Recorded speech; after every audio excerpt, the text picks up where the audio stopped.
ट्रॉलाचे break निकामी झाल्याने चालकाचे वाहनावरील नियंत्रण सुटले.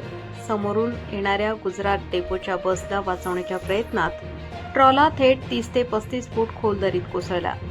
मिळालेल्या माहितीनुसार GJ38 TA 6101 क्रमांकाचा रिकामा ट्रॉला धुळेहून गुजरातमधील हझिराकडे जात होता. कोंडाईबरी घाटातील उतारावर अचानक ट्रॉलाचे ब्रेक निकामी झाले. याच वेळी समोरून येणाऱ्या गुजरात राज्य परिवहन महामंडळाच्या बसला धडक टाळण्यासाठी चालकाने वाहन वळवले. मात्र वाहनावरील नियंत्रण सुटल्याने ट्रॉला रस्त्यालगतच्या दरीत कोसळला. या अपघातात ट्रॉला चालक लोकेशभाई शौकीनभाई वय 50 वर्ष राहणार अजमेर यांना किरकोळ दुखापत झाली असून ट्रॉलाचे मोठे नुकसान झाले आहे. सुदैवाने या भीषण अपघातात कोणतीही जीवितहानी झाली नाही. घटनेची माहिती मिळताच महामार्ग वाहतूक मदत केंद्राच्या पोलिसांनी तातडीने घटनास्थळी धाव घेतली. जखमी चालकाला 108 रुग्णवाहिकेद्वारे विसरवाडी ग्रामीण रुग्णालयात उपचारासाठी दाखल करण्यात आले.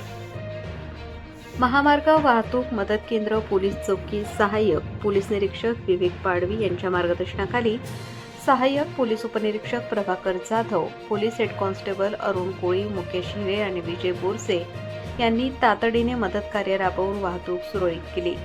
वाहन चालकांच्या सतर्कतेमुळे आणि पोलिसांच्या तत्परतेमुळे संभाव्य मोठी दुर्घटना टळली.